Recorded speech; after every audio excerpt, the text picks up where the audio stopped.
Hi, my name is Christina Baker, and by no means necessary should I be alive today. And I want to take you a little into the journey of my story, where my life began.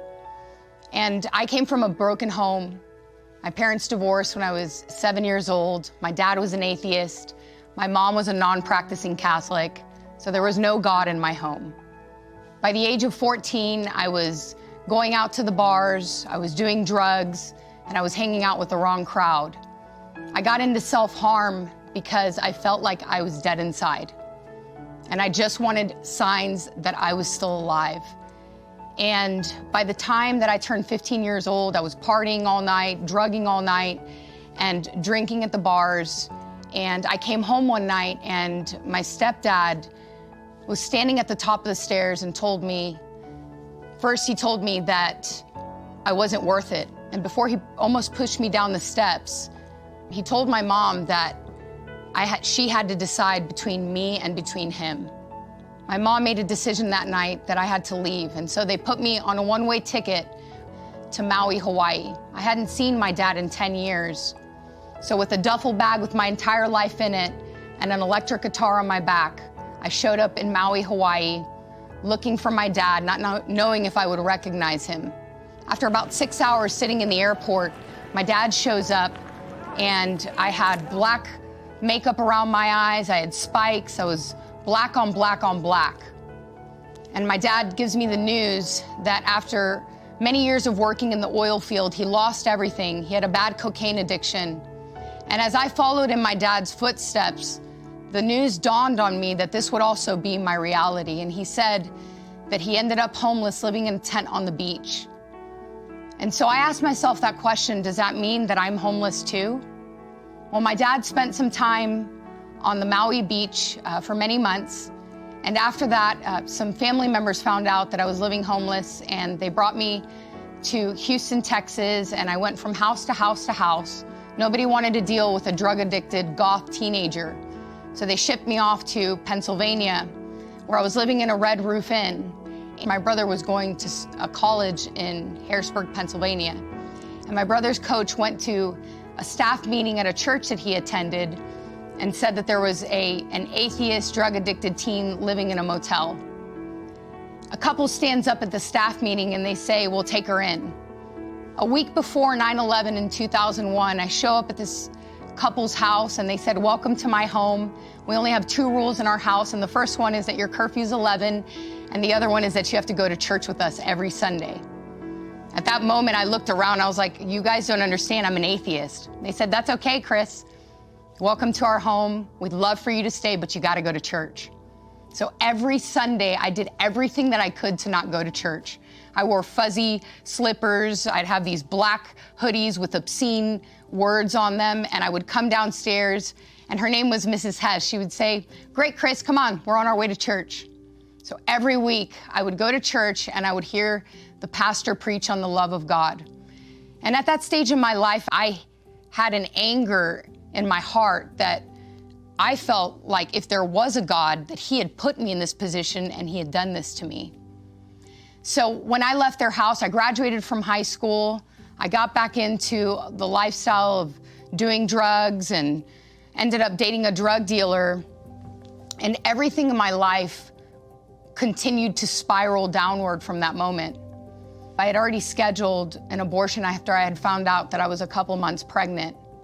I was leaving my apartment and I get a banging on the door, and it was my drug dealer's girlfriend. She says that she needs to talk to me. She was huge, pregnant, had 2 children in tow, and she pulls out a bag with a file in it. She had just printed off some papers, and I could see that it said the state of Texas versus this doctor. And the more that I read, I saw that a young girl, 15 years old, had died on the table having an abortion. And then I recognized the name of the doctor. It was actually the doctor that I was going to see to have an abortion. At that moment, this young woman grabs my shirt and she says to me, Christina, I know that you don't believe in God, but my God will provide for this baby. I'm asking you not to kill this child. Well, at that stage in my life, the child that was living inside of me was a child. I always thought that a baby that was inside of you was just a clump of cells and just an embryo. So who is an embryo to dictate my life? But at that moment, looking back on it now, it was God's intervention in my life. And so that was when the grace of God met me in my darkest place. I collapsed on the floor, and she said that God would provide for the baby that was living inside of me. And she pleaded with me to not kill this baby. I ended up keeping that child, and I named him Evan. His name actually means God has given grace. God has shown favor. But I didn't find that out until many years later. I continued doing drugs. I had quit doing drugs for a certain amount of time after I had my son, but once again, I got back into the life, and I was living a double life. I was working as a school counselor during the day, trying to provide for my son, and I was drugging all night. And so I was driving down a road in Houston, Texas, after going to my dealer's house, and I got pulled over by the police. I was smoking weed in the car. I rolled the window down, and the smoke was coming out as the officer was asking for my insurance and my driver's license. And he pulls me out of the car and he says, "Ma'am, you're under arrest." And I'm like, "What for?" And so I belligerently got put in the back of the cop car, and it was the moment where I prayed what I believe is my first prayer. And I looked up with my hands in cuffs on my back, and I said, "If you're real, why are you doing this to me? I hate you." And so that moment I went to jail. I was out on bond. I went back to my job, and I was sitting in front of my computer screen where I was contemplating how to take my life. And the enemy will do that to you. He'll get you to the place where he starts convincing you and that you are worse off being alive than you are dead. And so I was going down this road when I got a tap on the shoulder, and it was a man at my job who said to me that he had a word from the Lord for me. And at that moment, it could have been anybody, Buddha, Muhammad. I didn't know anything about God. I just wanted someone to help me. And he invites me to a prayer meeting where I walk into this prayer meeting, and people are pacing the floor. They're praying in languages that I had never heard of. And everybody begins to lay hands on me, and this man, his name was Hilroy, he says to me, "This is a matter of life or death." And at that moment, I didn't know that it was a vision, but I had an open vision in my spirit of me dying in a car accident. And he says to me, "Would you like to receive Jesus into your life?" And I said, "Whoever you are, Jesus, come into my life and change my life." At that moment, I felt like a warm oil from the top of my head to the tips of my toes. I began to shake. And it was like the boulders that I had been carrying around for 20 plus years of my life, all of a sudden just lifted.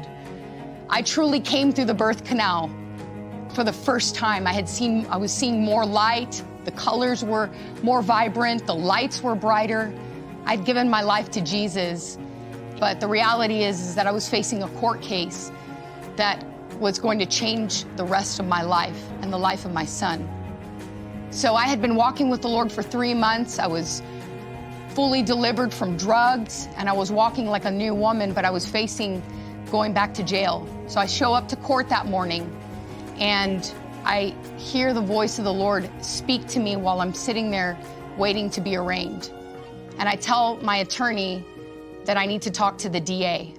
That voice was the voice of the Lord that I had never heard before. And I asked my attorney if that would be a possibility. He said, "This isn't the best idea for you to do this, but I've given you legal advice." So we walk outside of the courtroom. The DA looks at me and says, "So what's up?" And I said, "I just want to tell you the truth about what happened that night." He said, "Shoot. Look, I'm not the person that was in that car on September 2nd. That was the day that I got arrested.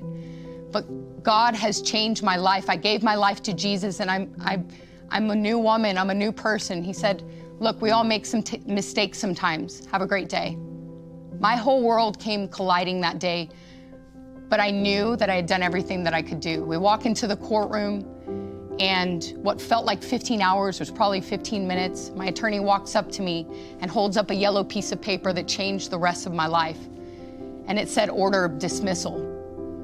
That piece of paper represented so many things to me. I walked out of the courtroom and I began screaming and glorifying God for what he had done. And it was that moment where I realized that I had heard the message of the cross, but this was the first time where I understood the message of the cross and the blood that he shed for my life. He paid a price for us at the cross. And even though I should have gone to jail and should have paid the price, look, I did the crime, I should have done the time. But at that moment, God exonerated everything that I had done and let me walk like a free woman. And I heard the voice of the Lord once again in that moment. And he said to me, do you see that woman up there? Do you see that judge? I am above the judicial system of the United States, and I've been here your whole life. I've been watching over you your whole entire life, Christina. And it was my woman at the well moment of go and sin no more. It was the moment where I realized that I was set free and free to live the life that he had paid for me to have. God gave me the opportunity to raise my son. God gave me the opportunity to walk free, a new woman, free from drugs, free from alcohol, free from addiction, free from everything that enslaved me. And I believe today that God wants to do that in your life. The Lord wants to give you a clean slate. He wants to renew the vision that he put inside of your heart. If God can take this drug-addicted, lost, goth teen girl, he can do the same for you and the ones that you love. So I want to encourage you with that today. There's so much more to this story. But God has written a story in your life that he fully intends to fulfill. There is a destiny, and the power of his might and the power of his blood has already set you free. So God bless you.